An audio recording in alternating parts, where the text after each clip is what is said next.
Hey everyone, welcome back to the Superhero Show. Daniel and Chris here, and today we're going to talk all about the Suicide Squad. Yes, it's coming soon, very soon. Yeah. And there's more and more information dropping from the sky in terms of set visits. There's been some quotes come out. We got some new quotes this week from David Ayer, the director, who's talked about his Batman in this movie and how he's going to be a more frightening Batman than we've seen before. He said, if you look at what Bruce Wayne has done in creating the Batman persona, his idea was to terrorise criminals. It's sort of psychological warfare against criminals. This wrath that comes in the night and attacks and culls criminals from society. And we saw a little bit of that in Batman v Superman, didn't we, in the early scenes? But for this film, he says, for the first time, we'll be seeing Batman from the point of view of the criminals, and he's freaking scary. So we're just wondering if this could precipitate this maybe being the most frightening superhero movie yet. Yeah, I think there's a lot of elements already in this movie that makes you think it's going to be more full-on and intense. Like, you know, just Killer Croc, obviously, but also the Joker. But also, for me, it's David Ayer, and it's interesting that he's saying those sort of stuff. Like, his movie End of Watch, it's not a horror movie. It's one of the scariest films I've ever seen. Yep. There's something so real and horrifying about that situation. Like when they go to the house and their colleague, I'm not going to do a spoiler, but isn't in a good way. Yeah. It's one of the most horrifying things I've seen in recent cinema. Yeah, and Fury's a very intense war movie that's kind of like, you could see it like a horror film, as you can a lot of war movies. So yeah, I mean, let's talk about, what has been the scariest superhero movie up to this point, do you think? It's interesting because on the show we talk a lot about is the superhero genre going to go via horror next? Yes. And there's been a couple of outliers to that trend if it does happen. I think Blade, obviously it's in the horror genre, it's a vampire movie. I think the first film has definitely scenes that are scary. Like, it's also a great sequence anyway, the disco in the nightclub in an abattoir is just a great conceit. But there's definitely intense moments in the first one. I think the second one's scary as well. Yep. Agree. Well, you've got a great horror director Del doing Toro that one. doing his version on the monsters as well. Yep. We thought we were going to get it last summer with Fantastic Four, the body horror that we even talked about here. Yeah, Trank name check Cronenberg far out, saying that that's what he was trying to do with that movie, do a body horror. And it feels like there might be more of that on the cutting room floor somewhere. You know, there were scenes that we saw glimpses of in the trailer that were maybe longer in the finished film had he done sort of his own cut. Dark Knight probably has the scariest moments, I would say, because of that Joker being so intense. Yeah. And dangerous. Yeah. That's the thing, he's volatile. That's what the Joker is. Like, you don't know whether he is going to slash someone's mouth open in the next scene, and the fact that he's so unpredictable. Yeah. But you were talking about David Ayer saying that we're going to see Batman from the perspective of the criminals this time. So, but we've kind of seen that before as well in Batman Begins. I think there's some really intense scenes in that movie when you see the fear toxin and you see Batman through the eyes of the criminals. So when he's flying above and he's got looks like that demon, or when he's got the black face with tar oozing out of his mouth. Yeah. It's pretty scary. Yep. And the Joker is maybe the most frightening of all the villains in all the comic books.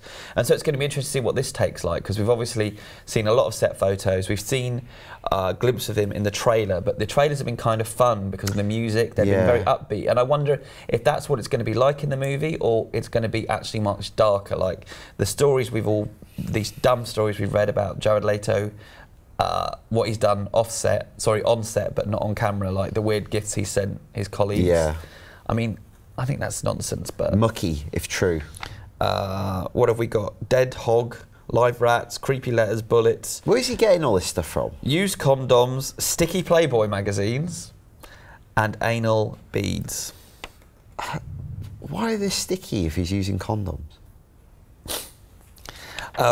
He said, I did a lot of things to create a dynamic, to create an element of surprise, a spontaneity, and to really break down any kind of walls that may be there. The Joker is somebody who doesn't really respect things like personal space or boundaries. Yeah, but we respect those boundaries. Yeah. And maybe he should when he's not. I think that's just classic theatrics. It's a very Joker thing to do. I think it's an interesting thing. It's an interesting thing for set visits to write about, but Will Smith was saying he went full Joker, and some of the actors were saying it kind of created an us versus them dynamic on the set. Is it just a nice thing to talk about? Do you actually want to come into work and have that every day for 6 months of shooting? No, you don't. Oh, Christ, Gerard's doing it again. What's he done? But he met with psychopaths and people who committed heinous crimes in his preparation.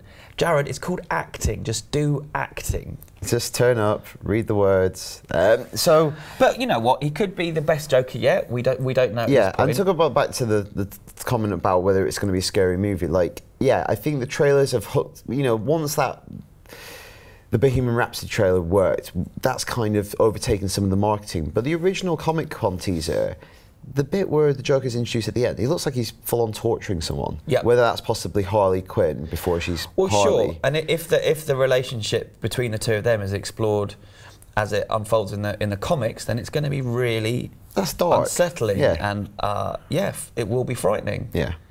And Killer Croc. Yeah. Do you want me to tell you about Killer Croc? The scene that our guys saw on set, a bloodied goat carcass is dropped into his sewer cell in prison, and he eats it. He has grotesque makeup, and the actor studied a lot of video on how crocodiles kill, very intent on bringing the characteristics of a crocodile to him. So he could be a frightening character if we're not laughing at him. Yeah. But also, just one little quote from our set which I liked. Okay. He also has a creative side, as indicated by cat sculptures in his cell. Cats? Out of what, bones? I don't know. There's artwork and cat sculptures. He's very in touch with cats, as he said in our interview. Like, he sees them as friends. Fair enough. So that's weird. Yeah. But I really just can't wait to see it right now. I'm really looking forward to the movie. You know what? I'm starting to get excited. You're coming around now? Yeah, I am. You're coming around. I can't help myself. Cool. Yeah, so like what superhero movie do you think is the scariest? Let us know, superheroShow@ign.com for feedback. And also, if it's not this one, we can do the show again when Doctor Strange comes around, because that could be frightening. Do you want some feedback? I would love some. I'll kick off with the first piece. We talked about what we're expecting from Spider-Man Homecoming last week, and we had a few emails on that front. The first is from Mike Cunningham, and he talks about the topic of bringing the Green Goblin into the MCU. He says that balancing Green Goblin and Norman Osborn is key. Apparently Tony Stark is going to be a big part of the Spider-Man films. Having Norman as a villain would be excellent, as they could have the Goblin as Spidey's antagonist and Norman as Tony's antagonist in a business sense. Spidey v Goblin, Stark Industries v Oscorp. I think that's really smart. Yep. That's a very elegant solution. Yep. I mean, he talks about how difficult it's going to be to cast it because Willem Dafoe did a good job. Yeah. We maybe need to talk about who should play the Goblin if they bring him back. And he said Norman Osborn could be set up as a long-term villain, which is something the MCU desperately needs. He's basically a bad Tony Stark. As seeing as they probably won't get Doctor Doom back anytime soon, Norman is a pretty good substitute. Yeah. Good email. Yeah, because like we focus a lot on the heroes, but that's, you know, the recurring criticism we have of the MCU is the villain side, and Loki is one of those characters they've established over several movies. They're smart. Like, I hope they're thinking along those lines, setting up several villains across all these movies. This is from Nico in Chicago. Looking ahead to Marvel's Phase 4, we have to think a sequel to Spider-Man Homecoming is on the table. But who's the villain? With the Infinity War movies, or whatever they end up being called, coming up, could those movies be a great segue for Venom in the Spider-Man sequel? The symbiotic suit was introduced in the Secret War storyline years ago, which took place in space. So we have to imagine Spider-Man will also go into space with the rest of the Avengers in Infinity War. Can Marvel actually be setting up Venom for the Spidey sequel after the events of Infinity War? Would redoing Venom this way right the wrongs of Raimi's Spider-Man 3? It's a good idea, isn't it? Yeah. Venom's such a big character for Marvel. He's getting his own new continuing series in comics later in the year, and he always has recently. I just wonder whether 3 just leaves the bad taste in the mouth for audiences, and there's so many other Spider-Man villains they can explore, whether they just wait a bit longer, I think there's enough going on in the Infinity War movies. Venom's so cool, though. I got an email from Matthew Vesquez, sorry if I said that wrong, in Denver, Colorado, who says, growing up watching the 90s Spider-Man cartoon, I think it would be great to see John Bernthal's Punisher in the second movie. It would bring the kill, don't kill ideals that Daredevil Season 2 focused on to a Marvel movie which has only barely been touched on in Civil War. It would also pit a serious, dark, older character versus a young, funny, light-hearted character, and could push a younger Spidey, who is still trying to find out who he is and what he stands for, into some darker areas. And lastly, I think it would be the best way to bridge the obvious divisions between Marvel's films and their Netflix shows, and Bernthal has the chops to make a great Punisher on the big screen. It would be cool. Yeah. I don't know if they're going to do it. I don't think they will. Matthew also says he was watching something called the Major League Baseball All-Star Game. I don't know what a lot of those words mean. And he saw a trailer for the new Jason Bourne movie, which isn't a superhero film, but it kind of is. And apparently he got the whole film spoilt in that trailer. So it's what we talked about before on here, about these trailers showing too much. So sorry about that, Matthew. We can't do anything about it. We're not in control of Major League Baseball. This is Jake from Australia. He's going to keep it short, sharp and shiny, he says. Like it. To satisfy fans of Miles Morales, could there be an age flip between Spider-Men? Could Donald Glover play a slightly older Miles to Tom Holland's younger Peter? This would give an interesting twist, introducing a new mentor for Peter Parker, someone he looks up to and mimics. He could even work for Stark. Again, I just don't think they're going to do it. I think they're just going to focus on Peter Parker is the original Spider-Man, and as much as Miles Morales is great and he's a new Spider-Man for a new generation, I don't think they're going to mix them in the MCU. Yeah. I mean, Daniel's being very negative about all your emails this week. I'm not being negative, being honest. Just because you tell them what they want to hear. You're just saying no to everyone. Like I have any power. No, there's no wrong answers on the Superhero Show. I've got some positivity from Nate Brown, and he actually doesn't talk about. It's a very long email, and he doesn't really mention superheroes. But he's a big fan of the show, and I don't really read these out, but I like some of his points. He said it's something I look forward to and really enjoy, almost like how Saturday morning cartoons were for me as a kid. That's nice. That's really nice. We're like Muppet babies. I've always thought that. I want to be Gonzo. And he plays it on his Apple TV, which means he watches it on a 60-inch screen. So I'd like to apologise for my bad skin. That sounds horrifying. Yeah. And he says that thanks to us, he's watched films that he'd never think to watch, like Tangerine, Amy, The Visit, Housebound, It Follows and Green Room. Have we mentioned all them? None of which I ever remember mentioning on here. Are you talking about the podcast? But thank you. And he did lots of bullet points. Awesome. But none of them are very... Like, one of them is, it's my first time emailing in. I mean, I'm not going to... Oh, I have read it out now, so... Contradicts myself. Thanks, Nate. Thanks for watching. Thank you very much. This is from Jared. I just had that moment when you suddenly realise the Toxic Avenger had its own Marvel comic run. Does this mean that we can bring New Jersey's first superhero to the MCU? Okay, so maybe he's a little bit darker, but perhaps he could pop over from Tromaville to his NY neighbours and lend a hand to the Defenders over on Netflix. I wonder who could play him though. Not Gyllenhaal. Not Gyllenhaal. Sorry, Dan only thinks that Gyllenhaal should play any superhero, so you know what? That's going to be my stock answer. Anytime we ever have any casting, even when he's casting something, I'm going to go Gyllenhaal. Even when it's a lady part.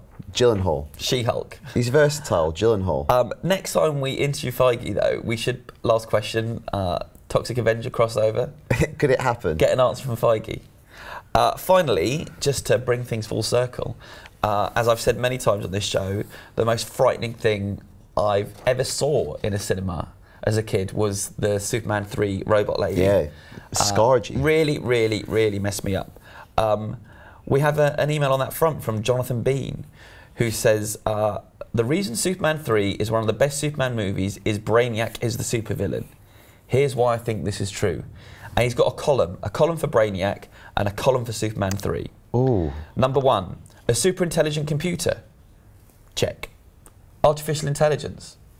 Check. Has his own plans and doesn't obey anyone. Check. Can take control over a human being. Check. Wants to take control of Superman. Check. That's it. Wow. That's all he's written. So, the villain in Superman 3 was Brainiac and we didn't even realise. That's a really good email. And I also like the idea, we've asked for bullet points recently, but columns is even better. If you can put your feedback, send it to superheroshowatIGN.com. Bullet points are appreciated. Columns, that's next level stuff. Yeah. That's really appreciated. And until next week, for everything on superheroes, stay right with us on IGN.